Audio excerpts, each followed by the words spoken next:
I believe I was about 15 or 16 years old, and there was a young man, I'll never forget his name, by the name of Randy Evans, who lived in Brownsville, and on Thanksgiving Day. And there was some police activity coming into his building. And he simply asked the question, officer, what's going on? And he lost his life for asking that question.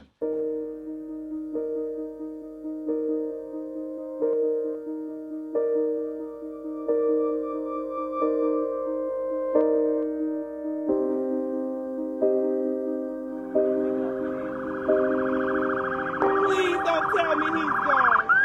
Please, Jesus, no! Please, no! Please, no! Don't let him be gone, Lord! So Philando Castile was very, very, very heartbreaking. First of all, he was in the car with his child. And for him to be able to be gunned down on Facebook Live, on live video, was heartbreaking. It was horrific.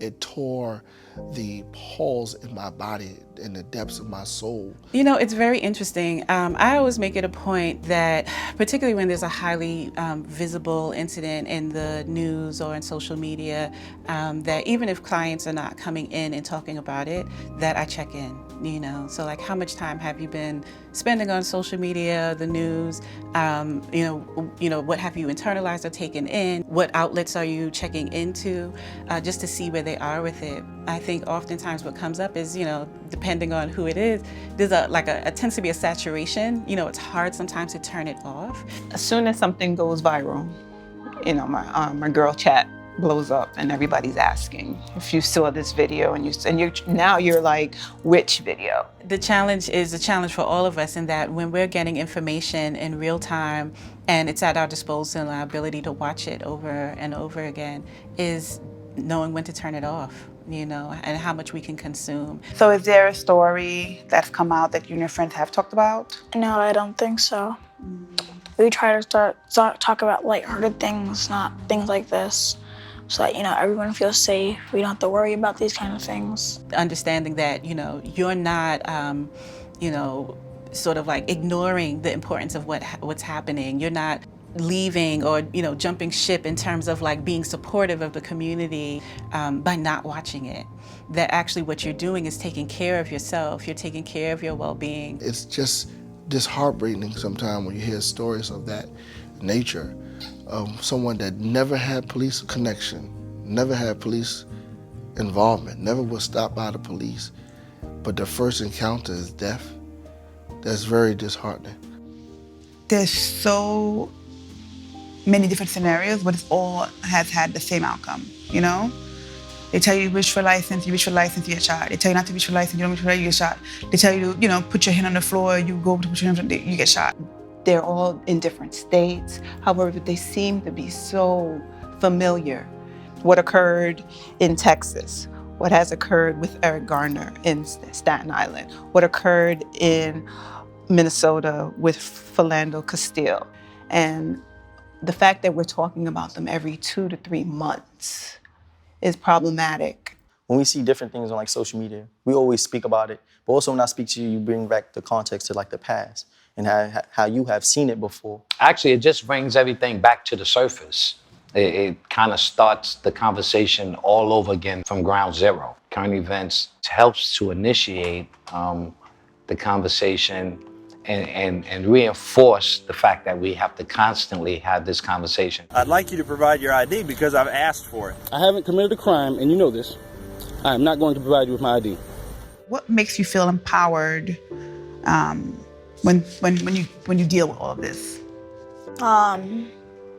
If I did everything correctly, like if I handled the situation correctly, if I didn't seem suspicious, if maybe they tried to pull out their gun or something, I don't know, if I had it recorded or something. If I were to die, someone would find the phone or something like that, and they would be able to use that against him. So, what's the empowerment? You talk about Fifth Amendment right. You talk about Sixth Amendment right. You talk about Fourth Amendment right. The law is here to protect us, to know that you can video, that it is not against the law to video. So when an officer says, please put down your video phone, he's asking you. He may even be ordering you, but you know you have the right to do that. Sometimes, when you are stopped by the police and you have these interactions, they take your phone and the video that you recorded is erased. But if you put this into an app, then you'll have this conversation recorded, it's saved in the app, and you can be able to retrieve it later. What do you think would happen if they found the phone? I feel like they would try to destroy the evidence. So that you could prove that you're innocent? And I feel like the cop would try to destroy the evidence. So that yeah. But if they didn't find the phone, it got to someone, I would feel very good, knowing that I would be avenged and that officer would be going to jail, most likely. But probably not. Right. Thinking about unlawful stops and what it's all about is not just a race-based thought pattern. It's not just based upon prejudice. It goes deeper than that. We're talking about quota systems, police getting enough tickets in enough cities so money can go round and round. We're talking about classism, the fact that you may come from a middle-class family and you're driving a car that it would take the police officer years of work to get, or their son and daughter does not have that, or classism from a standpoint that they believe that they're better than you because you're poor or you live in a project. It might even be implicit bias. Someone have an implicit bias that they don't even understand that they have. So I think we need to have those elements, and that needs to be part of the conversation. And those are the empowerment tools that will lead you through it.